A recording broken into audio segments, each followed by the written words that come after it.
Hi Not Board Gamers and welcome back to Not Board Gaming. I'm your host, I'm Mark. Now in today's episode we are going to be reviewing the solo experience of this mighty huge behemoth of a box that you can see in front of me. That's right, it's the solo experience of Role Player Adventures from Thunderworks Games, designed by Keith Matejka and James Ryan. This is of course the successor, if you like, to the hugely popular Role Player and its many expansions that came out, things like Fiends and Familiars, etc.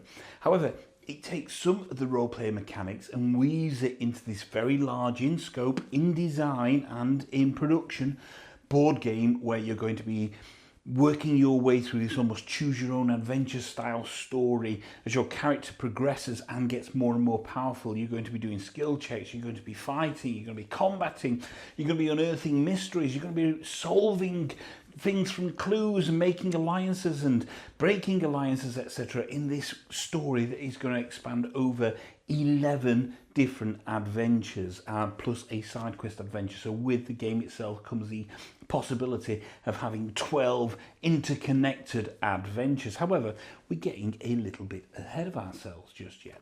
So Role Player Adventures comes of the same ilk and from the same stable as Role Player. And for those of you that don't know, Role Player is almost like a character creation style game. You're going to do various things throughout the game to improve the stats of your particular characters, which is going to heavily involve dice manipulation.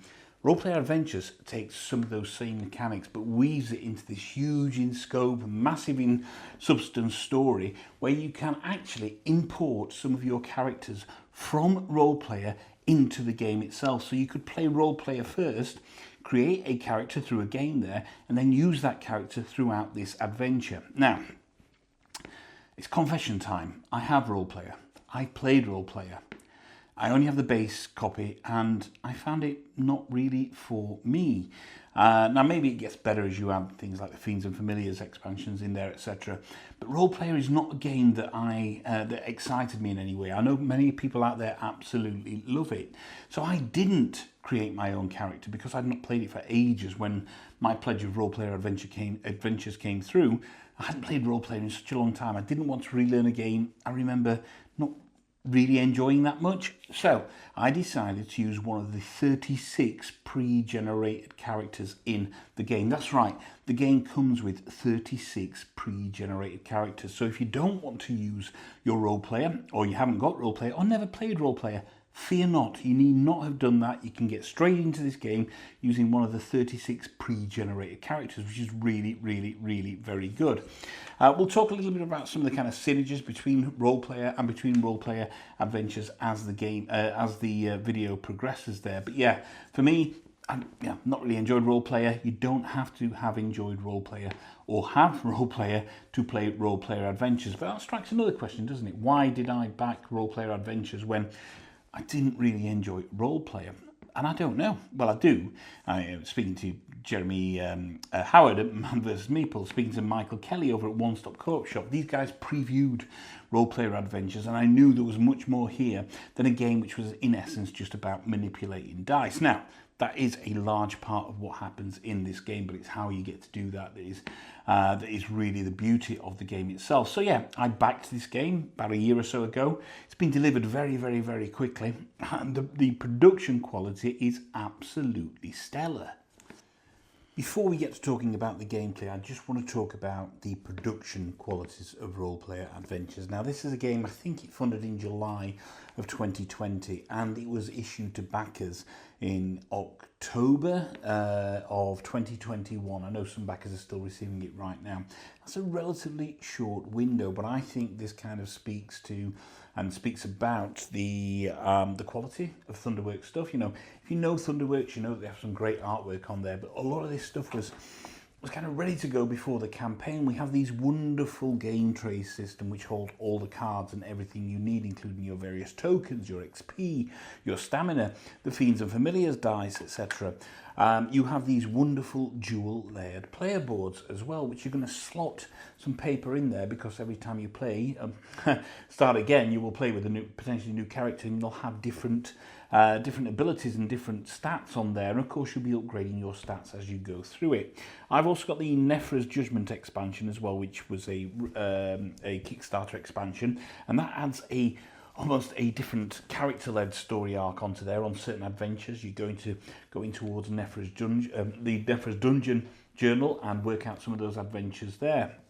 You also get a plethora of maps, because although the maps are relatively short in scale, they're all the same size, kind of A3 size I think it is, slightly different but A3 size, and your character is going to move around these, or characters are going to move around these maps, and you're going to collect XP from there, but where you are dictates where you go to in the storybooks. You see, each adventure is its own storybook. But before we talk about that, first of all, let's talk about the rulebook. And the rulebook is some 23 pages long from back to front, and it's a relatively straightforward game to learn. There's not a great deal of bloat here. As well as the rulebook, you have your Tome of Adventures. Now this is kind of the various adventures you're going to come across, because there are going to be adventure points you will place on the map, and this will lead you to the Tome of Adventures here, and you get various ones you will partake in there. If you've got the Nephra's Judgment expansion, you've also got the Nephra's Judgment book, which comes up with kind of character-based stories for all the various classes, from apprentice right through to wanderer. And there are 1, 2, 3, 4, 5, 6, 7, 8, 9, 10, 11, 12, 13, 14, 15, 16, 17, 19, 20, 21, so -1, so that's 41 different classes there that you can aim to choose Nephra's Judgment expansion if you want, and they're going to crop up on various adventures. But the main thing that you're going to go through are the 10 different storybooks. So each adventure map has a storybook connected to it, and you're going to work through these storybooks, and there are 10. Now I've just finished adventure 5, and I've done the side quests as well. So there's 10 in the main story, and there's a side quest book. So I've done those storybooks so far, and this side quest book is what I've done. So I'm about halfway through my adventure, but I still have these to go through as well. And these are really, really good kind of quality books, good to read, and they guide you through your interconnected adventure, because it is one entire journey that you're going to be playing. So quality-wise, in terms of production, it's really, really, really very good. The other thing, of course, is its role player. So there are lots of coloured dice as well, and you're going to get used to how you kind of pull those out of the bag. We'll talk about that when we talk about gameplay. It is a dice-based game, which may not appeal to some people, and again we'll discuss that in a wee while. So you get all this wonderful stuff, and I think it's priced, forget the Nephra's Judgment expansion, I think you pay additional for that, but I think it's priced at around about $100, and for me, the quality really shows here. I know you can upgrade and get gold coins as well, etc. But there's a lot here, and the game tray system works really, really, really well to make sure that you can keep track of your adventure. And because it's all here, and it's all laid out here, it takes no time to set up or put away, and that's a real big thing for me. When I think about games like Gloomhaven or Midara, I know I've got to spend a lot of time putting the game together, putting it up and putting it away when I play it. For role-player adventures, it all takes just a couple of minutes to lay everything out. You can jump straight back into your adventure.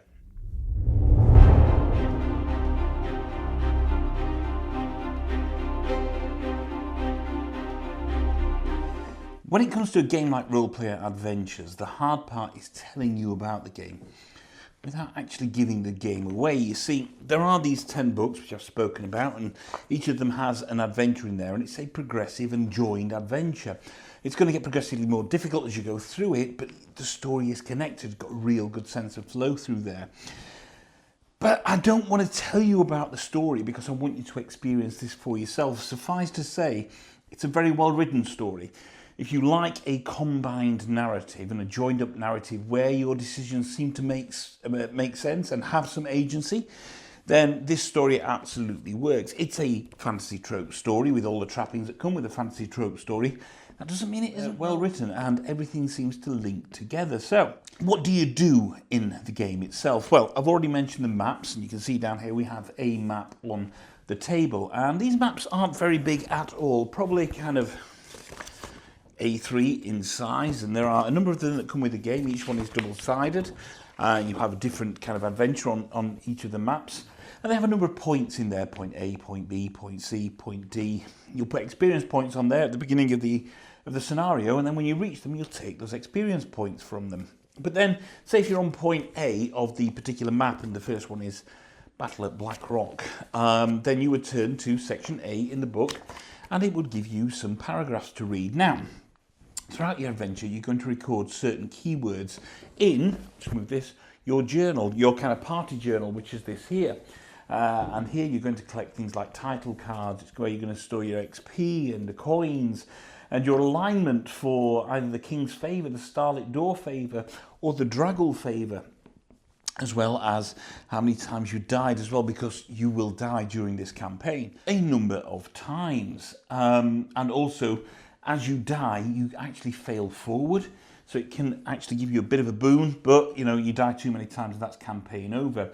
But you're going to record keywords in here. So if anybody has watched my review on Sleeping Gods, which I didn't like at all, it's way too bloated, just meandering, horrible game. That did a similar thing with keywords. It's much tighter and better done in role-player adventures, admittedly. And you can record certain keywords, so when you get to a particular paragraph, what's going to happen is we say, right, if you have keyword X, Y, or Z, or whatever it is, I don't know, say turnip, then go and read paragraph A15, and you progress that way. So it makes a difference there. Same with these title cards. For certain actions and deeds that you have in the game, you will get title cards, and those title cards will have a bearing on the story at the end of the game, give you more of a kind of an indication on your character, but they can have an effect on the chapters that you're reading through the game. If you've got the Nephra's Judgment expansion, you will also get this little board here, and your backstory will start to grow, and on certain adventures you'll experience part of your backstory, and that will affect your alignment. Also, as you progress through the game as well, your kind of hand of available cards that you get to use for dice manipulation is going to grow significantly, and that's really, really important. I mean, I say I'm about halfway through the game. That's my hand at the moment. You get crippled to a certain degree on some scenarios where you can't use certain cards, and the way that the mechanism works, which we'll show you in a second, kind of also take some of the cards out of your hand as well after you've used them. But that becomes really, really important because your character is growing and it is progressing. So that's kind of the overview of the game. You're going to gain XP, you're going to gain coins, you're going to upgrade your character, you're going to buy better cards, you're going to get better cards, you're going to progress the story, you're going to become stronger, you're going to die by fail forward by dying as well.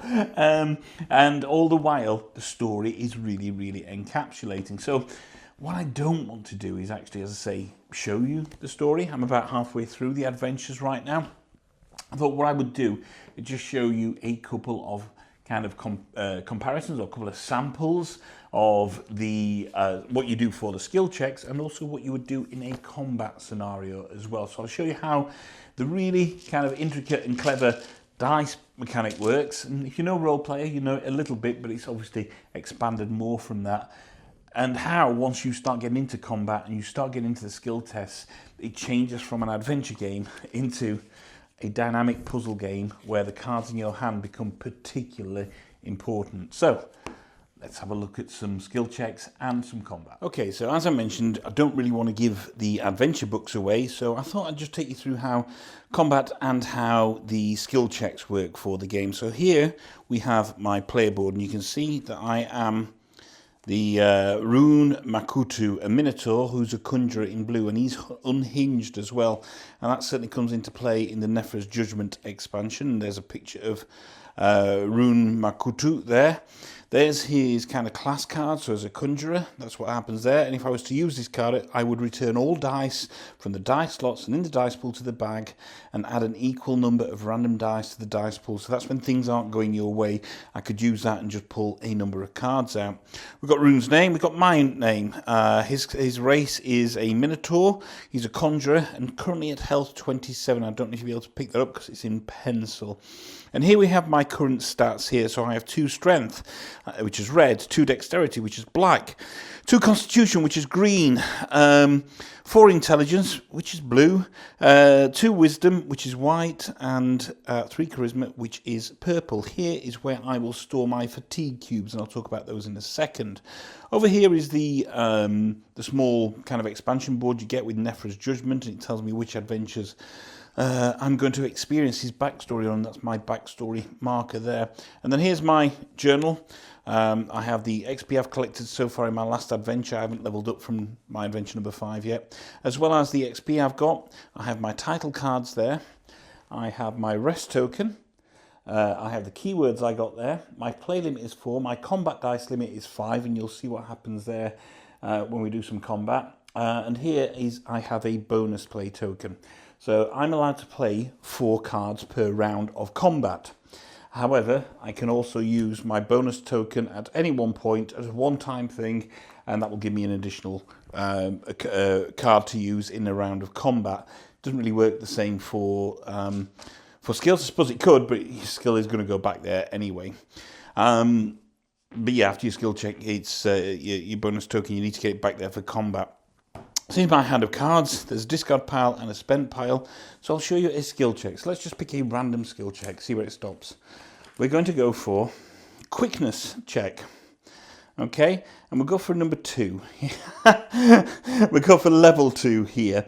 And it says I've got to get a black dice with a 1, a black dice with a 6, a purple dice with a 1, a purple dice with a 6, and then either a black or a green dice with a 4 on there. So I get to choose. My dice limit is 6, so I get a maximum of 6 dice. Now, my health is 27. As it stands at the moment, I've got no fatigue. Every time I move cubes from here into there, that counts towards my fatigue. And the further you go along the game without resting, then the more fatigue is going to come. And rest itself doesn't guarantee you're going to get rid of all of that. So because I'm playing solo, I have to discard 1 relevant, as in matching, cube of the same colour to get a dice of that same colour. So I need at least 2 black dice, and I've got 2 black cubes in my 2 cubes in my dexterity, which is black there. So I'm going to put them in my fatigue. So I'm already at 2 fatigue, and I will take 2 black dice into my dice pool. Then here it says I also need purple as well. So we look here, and down here is purple. I've got 3 on charisma. By the way, I do understand that this intelligence and charisma, the colours look very similar. But intelligence is definitely blue and charisma is purple. So I'm going to spend 2 fatigue, 2 there, to get an equivalent 2 dice. So that's 2 purple dice I've got into the pool. And then I need either a black or a green die to complete this. So I could chance it. And what you do by chancing it is if I just wanted to pull dice out of here, I just pull random dice up to that 6 limit and pull them out of here right now. But I don't really want to do that. It's only for testing here. So we're going to put that there and pull a green dice out. There we go. So that's 5 of my 6 dice. Then for my final one, we're just going to go completely random, see what we pull out. It's a red familiar die from my familiar that I've got, so I'll not use that. It's another green die. There we go. So now I have 3 dice I get to roll. It's cost me 5 fatigue to do that, okay? So I'm just going to move this board out of the way now because we're kind of a little bit done on that until we finish this test. And this is a skill check. So what I'm going to do is I'm going to roll all of these dice, and I've got to try and see if I can get the same as what's on here, which, as we mentioned, is 2 black under the 2 there. 2 black, 1 at 1, 1 at 6, 2 purple, 1 at 1, 1 at 6, and either a black or a green, and I don't know if the camera's picking that up there, that is definitely a green, of a 4. So we're going to roll all them into my dice pool. Here we go. Right, so have we got anything that we can hit off the bat straight away? Well, look here, I can put a black or a green 4 on there. So that's good. And I can put a purple 6 on there. So that's good. However, my remaining dice aren't near. So I've got 2 black dice. I've got a 5 and a 3. I've got a purple and a green die. So I obviously need 2 1s. And I also need a black 6 as well. How am I going to do this? Well, this is where your cards come in here. So we now got to look at the cards. And because I built these up over a period of time, these will help me manipulate now. So that helps me turn any purple or white die onto its alternate face. So I could turn that into a 2 if I wanted to, which gets me nearer to the 1. But I then still have to spend a card to actually achieve that 1. So let's have a look at what else we got here. I can move my green dice around. I can change any die into a green or a white die. That doesn't help. Change a white die into anything doesn't help. Flip a black or a purple one onto its alternate face. 5 and 3, so that would give me a 1 and a 4. Still not what I need to do. Add a dice of my class, I'm blue. Add a red or a white die. Change any die into a 4. We've already got that. Change any coloured die into a 6. That's what we need to do for starters here. So we're going to play this, and you see this little symbol? That means it goes into my spent pile. I don't pull it back after this. But that, if you remember that card, says I change any die into a 6, which means I can change this die into a 6, and now I've only got 2 spots to fill. But I played one of my 4 cards. My play limit is 4, so I've only got 3 cards to play. So what else have we got then? Increase class or colour, turn any die into a 5, add 3. I could add 3 blue dice there, but that has got a discard action on it, so I could only play that once and add 3 blue dice. That allows me to turn any card into a 4 or a 6, which I could do. In fact, let's do that. So we'll play this card, which doesn't have that finger on it, so that goes into my discard pile, which allows me to turn any 2 into a 4 or a 6. Oh no, we're not going to do that, because it's a green 2, and I'd have to spend all cards there to do that. Oh, add a red die. I can add a black die. I can turn a black die over or move it up or down by 1 or re-roll the black die. In fact, that's what we can do then. So we'll use Glass Dagger, which will allow me to turn that black die down 1, which gives me a 2. Then I can use Ancient Spear, which goes in the discard again. So that's 3 goes in my spent pile, which allows me to turn it back down to 1 again. So that's 3 of my 4 cards I've been able to use. I still have 1 card left to use, and I still need to hit this here. So what can we do? What can we do?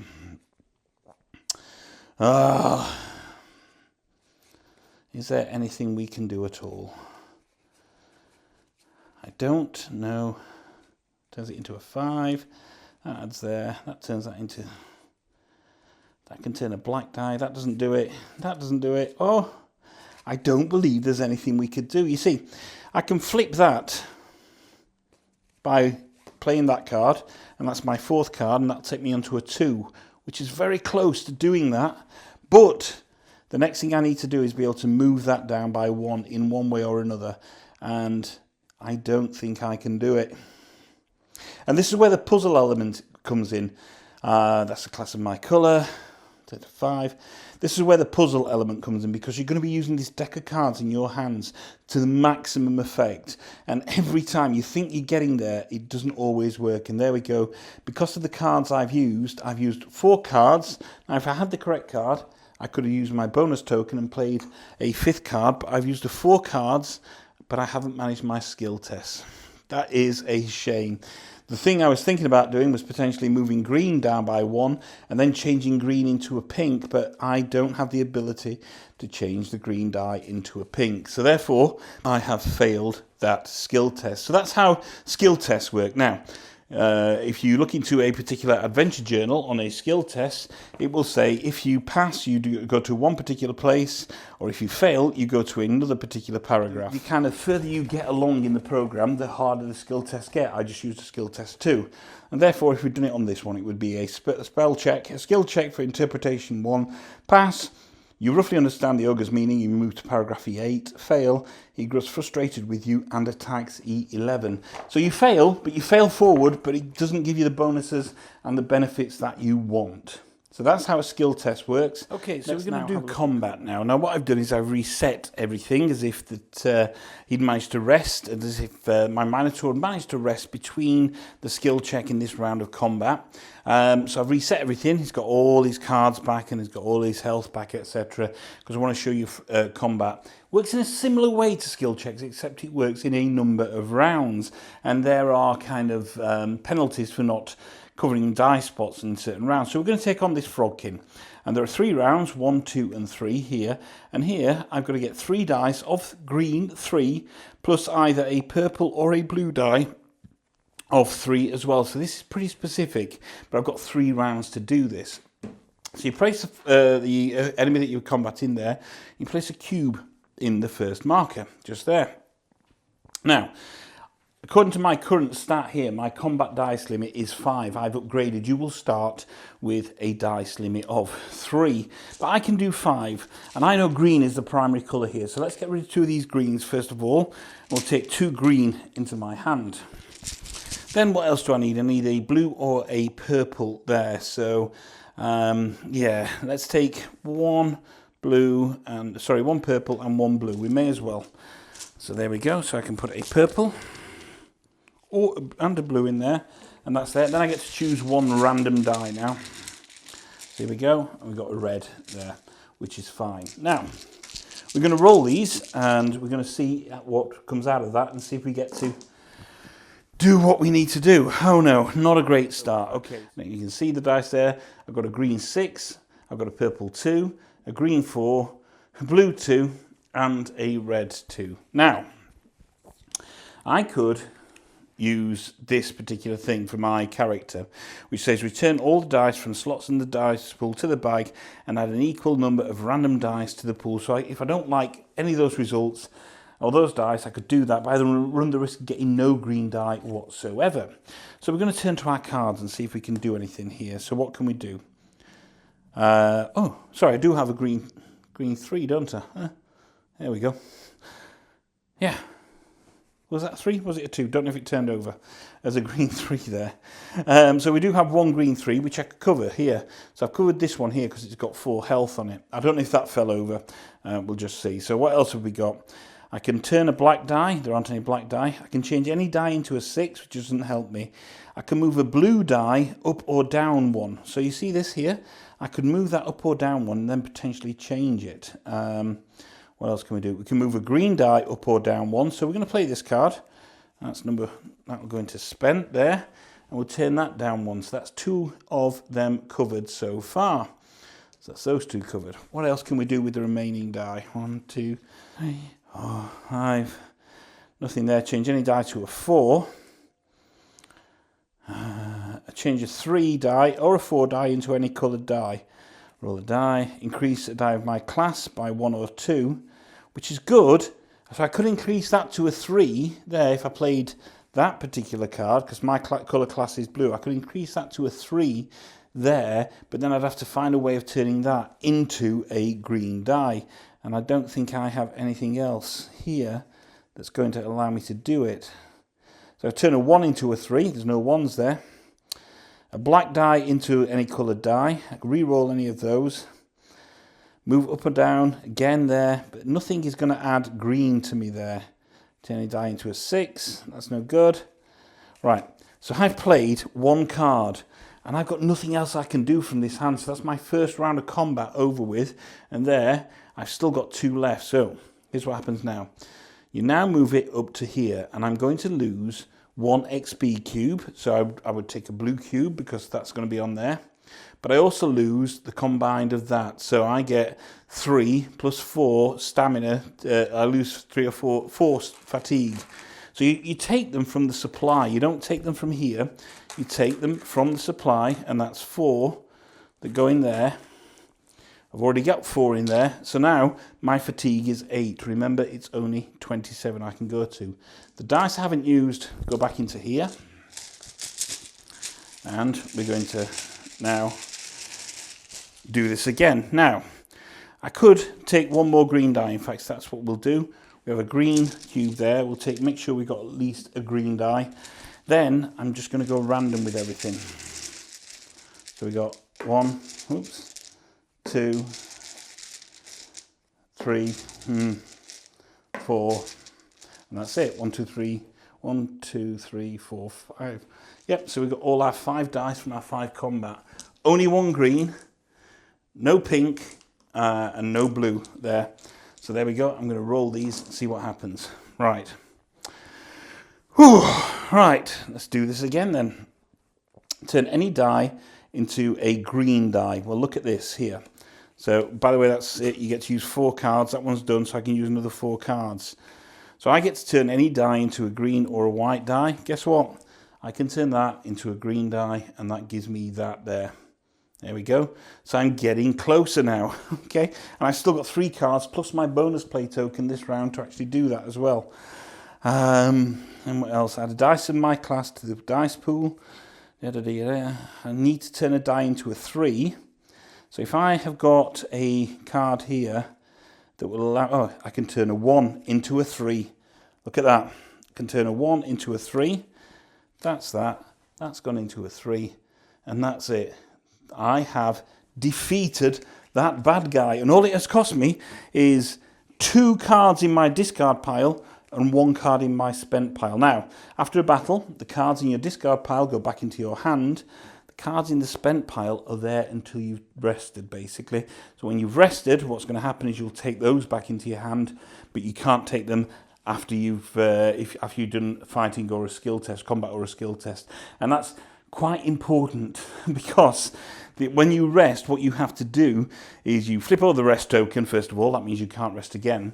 Then you're going to take all the cards back, and then you have to spend XP cubes to roll a dice. Okay, so you would say here, I was resting, I'd spend one of my XP cubes, and I'd roll a dice, and it says 2.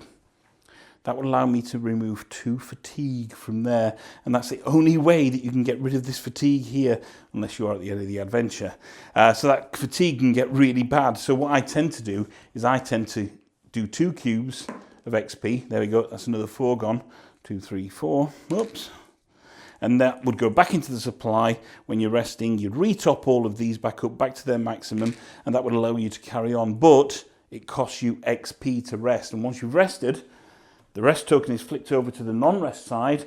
That means you cannot flip that back over until you've done either a skill check or combat. That flips back over, that allows you to rest, but it eats through your XP. But it's vitally important to help you keep on top of fatigue. So there we go. That's a skill check and combat done. You can see how that worked fairly quickly. As you can see, this is the real magic of the game. It's building up and constructing a good enough hand of cards that allow you to adapt for many, many, many different situations.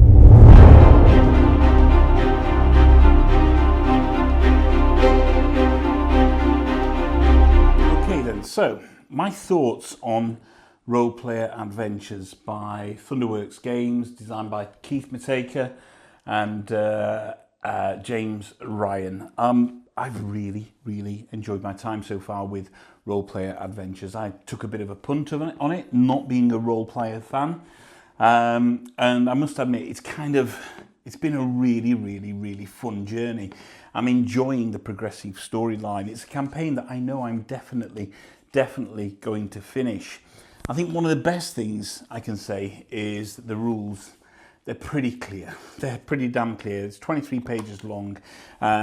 It's not a game that's bloated by excessive rules. And sometimes in these large, sprawling kind of adventure games, there are so many rules and subsets of rules that it can get a little bit overwhelming. But once you've played this just a couple of rounds, that's it. You know how to play the game itself, and it progresses and gets more and more difficult. And the puzzle of working out how best to use your cards is really, really good.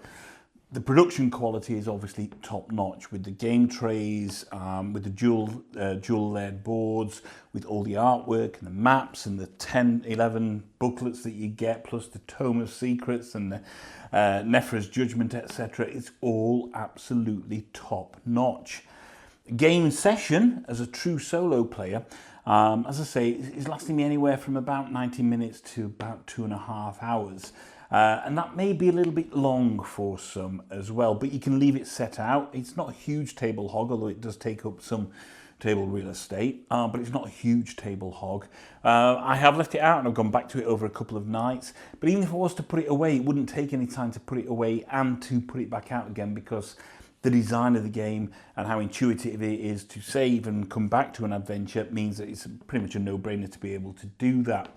So there's a lot to enjoy here. I think the biggest aspect that I enjoy is this storyline. I feel like I'm part of an ongoing story. It's got a very kind of Tolkien style feel about it, although not quite. But what I mean is everything seems connected and linked together. And that was one of my biggest criticisms I had with Sleeping Gods. And this game shares quite a bit of similarities with Sleeping Gods. This is by far the superior game. But one of my biggest things with Sleeping Gods is it just felt like a game full of side quests. Now this has a booklet called Side Quests, and you go off and you fight gladiatorial combat in an arena for side quests and experience points, and you can do that at any point or as many times as you want throughout the game, throughout your adventures and your campaign as well. Whereas Sleeping Gods felt just like randomly disconnected side quests. At least every encounter that you have here, every passage that you read, it's linking you back into that story, progressing that story for you. You know that they are going towards an end goal, and what that will be, I don't know until I get over to Adventure kind of 10 and the ultimate finale in there. So I really am enjoying this sense of progression that you get from it. I'm enjoying the fact that the dice play and the manipulation of the dice is becoming really nice now that I've built up a significant deck of cards here as well. You can cycle cards, you can buy cards, you will be gifted cards, etc. But now I've built that up, there's almost a solution for every situation. But as you saw in the skill check, sometimes things just don't roll your way. So yeah, there is so much to enjoy here, and I'm enjoying it far more than I would for something that I wasn't necessarily vested in. When I backed it more or less on a whim, and on the words of others who had enjoyed it. I'm not being a role player fan, but there's a lot to enjoy here. So what might you not enjoy about the game? Well, look, it's a dice-based combat game. No matter the story is well written as it is, and the branching narratives, semi-branching narratives that you have, and kind of, moving from one chapter to another, that's all well and good, but it comes down to a dice game. And your love of this game is going to come down to the fact of whether you enjoy chucking dice or not. And the dice, like dice in any game, can be pretty bloody cruel at times. And no matter what cards you've got in your deck, you may well struggle to solve that particular problem or puzzle that's in front of you. That's not a problem. The game, as I mentioned, has got this really nice fail forward mechanism. So something will happen, the story will progress if you fail, but still, you have to have a love of dice for this game. Also, to get the most out of the game, you absolutely have to like a story-driven adventure.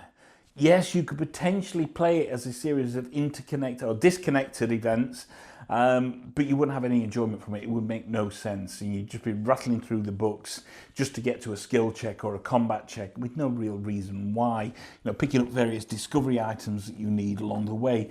You have to be invested in the story, and if you're not invested in the story, then the gameplay is secondary to that. Ish, kind of. The story is the important driver for it. The story is the reason that the gameplay exists, and that's why it feels really thematically linked that way. But you couldn't just play the game without understanding the story. And that's the thing as well. I know some people out there don't really like story-driven adventures. That also could be an issue. I think a bigger issue is for anybody who is colourblind in any way, or suffers from some kind of colour recognition. You see, I think I mentioned it out in the video when we were looking at my player board. Is the blue and the purple look very, very close, and some of the icons in this skill check book about which dice and which colours you need to cover.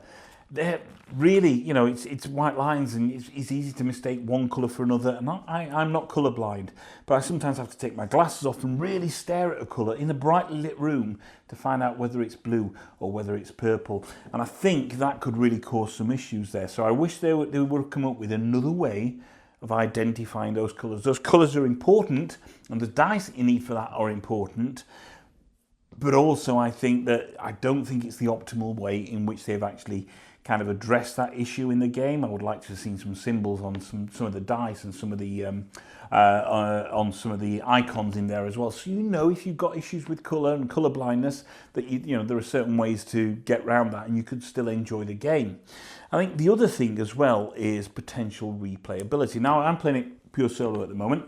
I'm playing one character with one backstory from Nefra's Judgment, and I'm going to play through the entire campaign.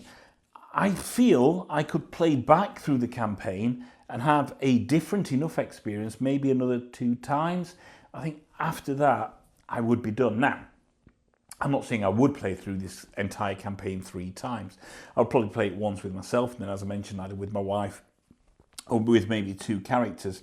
But if you're looking for something that you can keep revisiting, I think once you've done everything a couple of times, you're going to maybe exhausted most of those choices that are in those adventure books. So therefore, the replayability is limited, but not limited in the fact that you're going to play this particular game a couple of times. You're going to play through the campaign a couple of times and say, actually, that's it. I've seen everything I need to see. So if you were looking for something that you keep going back to and having new adventures with, then this may not be the game for you. But the campaign, I say each scenario, each book is taking me anywhere from 90 minutes to 2.5 minutes. That's 10 long.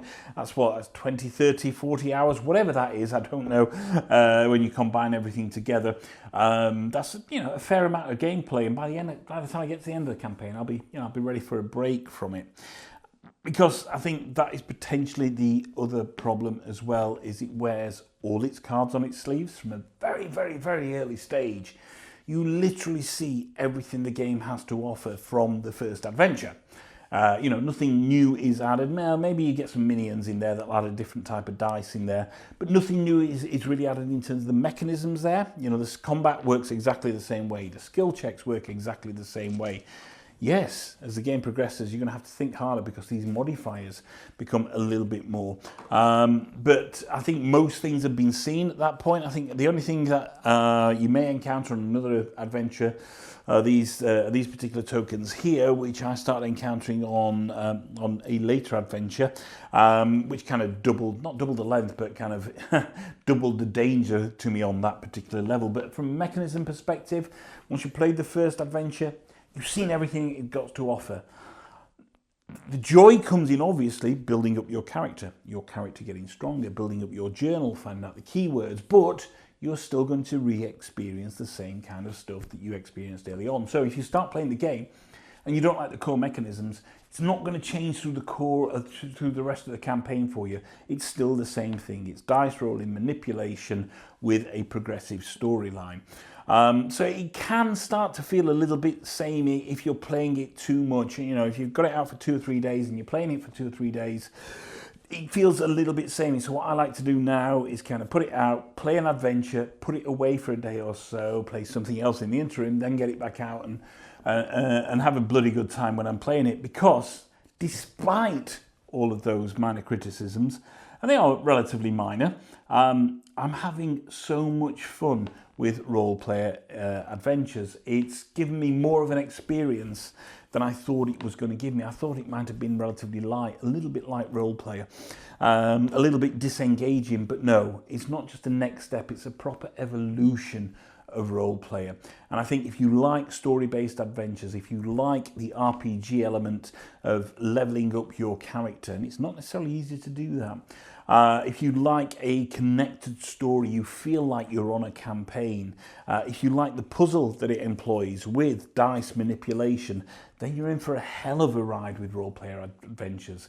It's a game that, despite being a little bit ambivalent about it, I'm totally happy that I backed. And it's possibly, where are we now, kind of middle of November, between the back end of October when it arrived and November right now, the game that's been on my table the most. I know I'll finish this before Christmas and that'll be it. It'll go away. I probably won't get it out then for a while. Maybe if my wife wants to play through it, then it will hit the table again at some point. But I'll be satisfied at that point. I think that's it. It's the aim of the aim of the game is to make sure I've had a satisfying experience. That's exactly what this gives me. It's a wholly satisfying game, which is just, you know, fun to play at the same time, and having that really in-depth story is really and connected story is really, really important to me. It makes me feel like the campaign is worthwhile. So yeah, overall, Role Player Adventures, I'm still umming and ahhing about whether it's my favourite solo release of 2021. There is at least one other strong contender in the pile, which is a very different game, and that's Youthia Torment of Resurrection. But in terms of, you know, will this be in my top 10 list for the solo games I've played this year? Absolutely. This will be in the top 5 of solo games I've played this year, because I've had such an amazing time playing it and having the adventure and living through the story and upgrading my character. And even when I've finished and say it's going to be that break, I'm looking forward to getting it back on the table at some point with some different characters. So yeah, Role Player Adventures from Thunderworks Games. It's really rather recommended. So, thank you very much for joining me on this journey through the solo experience of Role Player Adventures from Thunderworks Games. As you can see, I like the game a lot. I have a couple of minor misgivings for it, but I'm able to brush over all them. If you are, thinking about the game, then think heftily about whether dice manipulation and the randomness of dice is for you. There is the potential issue with anybody that is colourblind or has difficulty discerning colours. And also there is the fact that it is a very heavy story-based game, and if story-based games aren't your thing, then it may not be for you. But I'm having a real blast with this. It's a tremendous amount of fun, and it's not overly complicated. It's a streamlined rule set, which I like to see. So yes, thank you very much for joining me on that journey. My name's Mark. This is Not Board Gaming. Don't forget you can like and subscribe to the channel. You can check out our other videos. And one final thought. If you can't find anyone else to play with, there's nothing wrong with playing with yourselves. Until next time, bye-bye.